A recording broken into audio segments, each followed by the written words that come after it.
ഓരോ സ്ഥലത്തുമുണ്ടാകുന്ന ശബ്ദങ്ങൾ ആ സ്ഥലത്ത് കൂടി വരുന്ന ആളുകളുടെയും അവിടെയുള്ള കടകളുടെയും അവിടുത്തെ ചുറ്റുപാടിൻ്റെയും അടിസ്ഥാനത്തിലുള്ളതാണ്.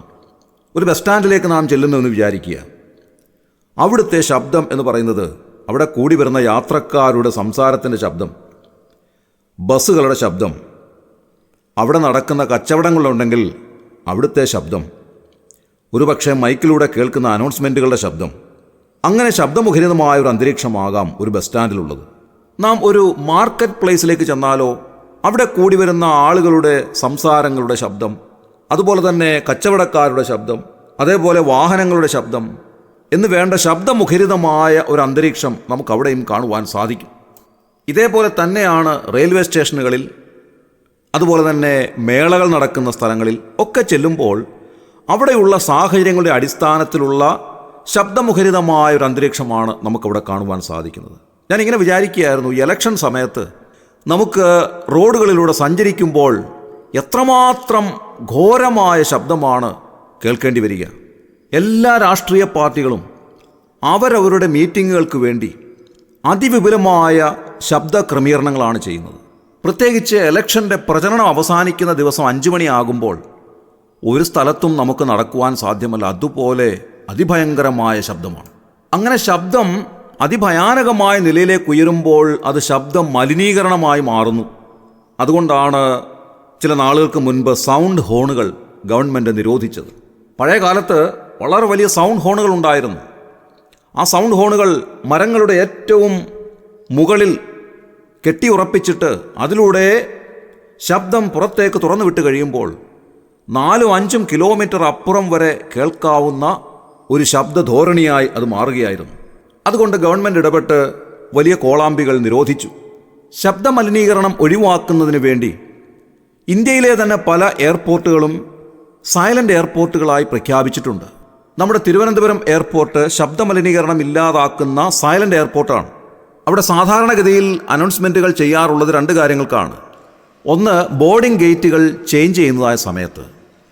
മറ്റൊന്ന്, ബാഗേജ് സ്ക്രീനിങ്ങുമായി ബന്ധപ്പെട്ട് എന്തെങ്കിലും കാര്യങ്ങളുണ്ടെങ്കിൽ. ഈ കാര്യങ്ങൾക്കാണ് അനൗൺസ്മെൻറ്റുകൾ ഉണ്ടാകാറുള്ളത്. യാത്രക്കാർ സാധാരണയായി മറ്റ് കാര്യങ്ങൾ അവിടെയുള്ള ഡിസ്പ്ലേ സ്ക്രീനുകളിൽ നിന്ന് അറിയുവാനായിട്ടാണ് അവർ ആഗ്രഹിക്കുന്നത്. അതുകൊണ്ട് തന്നെ ആ എയർപോർട്ട് സൈലൻ്റ് എയർപോർട്ടാണ്. ഇതേപോലെ തന്നെയാണ് ജയ്പൂരിലുള്ളതായ എയർപോർട്ട്, അതും സൈലൻ്റ് എയർപോർട്ടാണ്. ഇന്ത്യയിൽ ഇങ്ങനെ ചില എയർപോർട്ടുകൾ മാത്രമാണ് സൈലൻ്റ് എയർപോർട്ടുകളായി പ്രഖ്യാപിച്ചിട്ടുള്ളത്. വിദേശ രാജ്യങ്ങളിൽ ധാരാളം എയർപോർട്ടുകൾ സൈലൻ്റ് എയർപോർട്ടുകളാണ്. ശബ്ദമലിനീകരണം ഇല്ലാത്ത വളരെ ശാന്തമായ അന്തരീക്ഷമുള്ള എയർപോർട്ടുകളാണ് ഈ പറയപ്പെട്ട എയർപോർട്ടുകൾ. ശബ്ദത്തെ സംബന്ധിച്ച് പറയുമ്പോൾ ഈ ശബ്ദം മൈക്കിലൂടെ കേൾക്കുന്നത് വളരെ സ്വീറ്റാക്കാനുള്ള, വളരെ മനോഹരമാക്കാനുള്ള ഒരുപാട് സജ്ജീകരണങ്ങളും സംവിധാനങ്ങളും ഈ കാലത്തുണ്ട്. ഞാൻ ഏതൊരു മീറ്റിങ്ങിൽ ചെന്നാലും അവിടെയുള്ള ശബ്ദ സംവിധാനങ്ങൾ ശ്രദ്ധിക്കാറുണ്ട്. അതെനിക്ക് വളരെ ഇഷ്ടമാണ്. കാരണം ഒരുപാട് സ്ഥലങ്ങളിൽ ഈ ശബ്ദ സംവിധാനങ്ങൾ വളരെ മനോഹരമാക്കി ഉപയോഗിക്കുന്നത് കണ്ടിട്ടുണ്ട്. മൈക്കുകൾ ഹൗൾ ചെയ്യാതെ വളരെ മനോഹരമായ ശബ്ദം, 100-150 പേരുള്ള ഗായക സംഘം ചേർന്ന് പാട്ട് പാടുമ്പോഴും അതിൻ്റെ ഇൻസ്ട്രുമെൻറ്റ്സ് ഉപയോഗിക്കുമ്പോഴും അതുപോലെ തന്നെ പ്രസംഗകർ പ്രസംഗിക്കുമ്പോഴും എല്ലാം നല്ല മാധുര്യമേറിയ ശബ്ദമാണ് അതിലൂടെ വരുന്നത്. അങ്ങനെ ഒരു സൗണ്ട് സിസ്റ്റത്തിൽ നിന്ന് നല്ല ശബ്ദം കിട്ടണമെങ്കിൽ അത് കൺട്രോൾ ചെയ്യുന്ന സൗണ്ട് ഓപ്പറേറ്റർ അല്ലെങ്കിൽ ഒരു നല്ല സൗണ്ട് എഞ്ചിനീയർ അതിനുണ്ടാകണം. അദ്ദേഹം ശബ്ദത്തെ സംബന്ധിച്ച് നല്ല അറിവുള്ള, അതിനെ മനോഹരമാക്കിയെടുക്കുവാൻ കഴിവുള്ള ഒരാളായിരിക്കണമെങ്കിൽ മാത്രമേ നല്ല സ്വീറ്റായിട്ടുള്ള ഒരു ശബ്ദം ആ സിസ്റ്റത്തിൽ നിന്ന് പുറത്തേക്ക് വരികയുള്ളൂ. ഇന്ന് രാവിലെ നാം ചിന്തിക്കുന്നതായ കാര്യം, ശബ്ദമുഖരിതമായ ചുറ്റുപാടുകളിൽ ദൈവശബ്ദം കേൾക്കുവാൻ നമുക്ക് സാധിക്കുന്നുണ്ടോ എന്നുള്ളതാണ്. നമ്മുടെ ചുറ്റുപാടുകളിൽ ഞാൻ ആദ്യം ഓർപ്പിച്ചതുപോലെ ശബ്ദമുഖരിതമായ സാഹചര്യങ്ങളാണുള്ളത്. എന്നാൽ അതിൻ്റെ മധ്യത്തിൽ ദൈവം നമ്മോട് സംസാരിക്കുന്ന ശബ്ദം കേൾക്കുവാൻ എപ്പോഴെങ്കിലും നമുക്ക് സാധിച്ചിട്ടുണ്ടോ? നാം രാവിലെ ഉണർന്നെഴുന്നേൽക്കുന്ന സമയം മുതൽ കേൾക്കുന്ന ശബ്ദങ്ങൾ എന്താണ്? നമ്മുടെ ചുറ്റുപാടുകളിൽ ആളുകൾ സംസാരിക്കുന്ന ശബ്ദവും ഒരുപക്ഷെ മെഷീനുകളുടെ ശബ്ദവും വാഹനങ്ങളുടെ ശബ്ദവും, അങ്ങനെ ശബ്ദമുഖരിതമായ ഒരു അന്തരീക്ഷത്തിൽ നാം ആയിരിക്കുന്നു. പക്ഷേ ദൈവശബ്ദം നാം എങ്ങനെയാണ് കേൾക്കുന്നത്? ദൈവം നമ്മെ സംബന്ധിച്ച് ആഗ്രഹിക്കുന്നത് എല്ലാ ദിവസവും നാം ദൈവശബ്ദം കേൾക്കണം എന്നുള്ളതാണ്. ദൈവശബ്ദം കേൾക്കുന്ന ഒരു വ്യക്തിയുടെ ജീവിതത്തിൽ അതിൻ്റേതായിട്ടുള്ള പ്രതിഫലനങ്ങൾ ഉണ്ടാകും. അദ്ദേഹത്തിൻ്റെ സംസാരത്തിൽ, അദ്ദേഹത്തിൻ്റെ മുഖഭാവത്തിൽ, അദ്ദേഹത്തിൻ്റെ സ്വഭാവത്തിൽ ഒക്കെ ആ ദൈവശബ്ദം കേട്ടതിൻ്റെ പ്രതിഫലനങ്ങൾ തീർച്ചയായും ഉണ്ടാവും. ദൈവം നമ്മോട് സംസാരിക്കുന്നത് നാം ദൈവത്തോട് അടുത്ത് ചെല്ലുമ്പോഴാണ്. എന്നാൽ നമുക്കൊക്കെ സംഭവിച്ചിട്ടുള്ള ഒരു കാര്യം എന്താണെന്ന് ചോദിച്ചാൽ, ശബ്ദമുഖരിതമായ അന്തരീക്ഷത്തിൽ ദൈവശബ്ദത്തെക്കാൾ ഉപരിയായി നാം മറ്റു പലരുടെയും ശബ്ദങ്ങൾക്ക് പ്രാധാന്യം കൊടുക്കുന്നു എന്നുള്ളതാണ്. 95-ാം സങ്കീർത്തനം 8-ാം വാക്യത്തിൽ നാം വായിക്കുന്നത് ഇങ്ങനെയാണ്: ഇന്ന് നിങ്ങൾ അവൻ്റെ ശബ്ദം കേൾക്കുന്നു എങ്കിൽ മെരീബയിലെ പോലെയും മരുഭൂമിയിൽ മസാ നാളിനെ പോലെയും നിങ്ങളുടെ ഹൃദയത്തെ കഠിനമാക്കരുത്. ഈ മെരീബ, മസ്സ എന്നൊക്കെ പറയുന്നത് നാം കാണുന്നത് പുറപ്പാട് പുസ്തകം 17-ാം അധ്യായം 1 മുതലുള്ള വാക്യങ്ങളിലാണ്. ഇസ്രായേൽ ജനത്തിന് മരുഭൂമിയിലൂടെ നടന്നു വരുമ്പോൾ കുടിക്കുവാൻ വെള്ളമില്ലാതെ ദാഹാർത്തരായി തീർന്നപ്പോൾ അവർ ദൈവത്തിനും മോശയ്ക്കും എതിരായി പിറുപിറുക്കുവാൻ ആരംഭിച്ചു. അവർ ദൈവത്തോട് കലഹിച്ചു എന്നാണ് നാം വായിക്കുന്നത്. മോശയെ കല്ലെറിഞ്ഞു കൊല്ലണം എന്നവർ പറഞ്ഞു. അങ്ങനെ അവർ കല്ലെടുത്തു മോശയെ എറിയുവാനായി. എന്നാൽ ദൈവം മോശയോട് കൽപ്പിച്ചതനുസരിച്ച് ഹോരേബിൽ യഹോവയുടെ മുൻപാകെ പാറമേൽ നിന്നിട്ട് പാറയെ അടിക്കുമ്പോൾ ആ പാറയിൽ നിന്ന് ദാഹജലം അവർക്ക് ലഭിക്കുകയാണ്. എന്നാൽ ദൈവത്തോട് മറുതലിച്ചതുകൊണ്ട് ആ സ്ഥലത്തിന് മസ എന്നും മെരീബ എന്നും അവർ പേരിടുന്നതായി കാണുവാൻ സാധിക്കും. മസ എന്ന് പറഞ്ഞാൽ പരീക്ഷ എന്നർത്ഥം, മെരീബ എന്ന് പറഞ്ഞാൽ കലഹം എന്നർത്ഥം. അവർ ദൈവത്തോട് കലഹിച്ചു, അവർ ദൈവത്തെ പരീക്ഷിച്ചു. അതുകൊണ്ട് ആ സ്ഥലത്തിന് അങ്ങനെ പേരായി. ദൈവജനത്തിൻ്റെ ഇടയിലുള്ള ഏറ്റവും വലിയ 2 പ്രശ്നങ്ങളാണ് കലഹവും പരീക്ഷയും. ഒന്ന്, അവർ ദൈവത്തെ പരീക്ഷിക്കുന്നു. രണ്ടാമത്, അവർ കലഹിക്കുന്നു. തമ്മിൽ കലഹിക്കുന്നതും ദൈവത്തോട് കലഹിക്കുന്നതുമുണ്ട്. അതുകൊണ്ട് സങ്കീർത്തനക്കാരൻ 95-ാം സങ്കീർത്തനത്തിൽ പറയുകയാണ്: ദൈവശബ്ദം നിങ്ങളിന്ന് കേൾക്കുന്നുവെങ്കിൽ നിങ്ങളുടെ ഹൃദയത്തെ കഠിനമാക്കരുത്.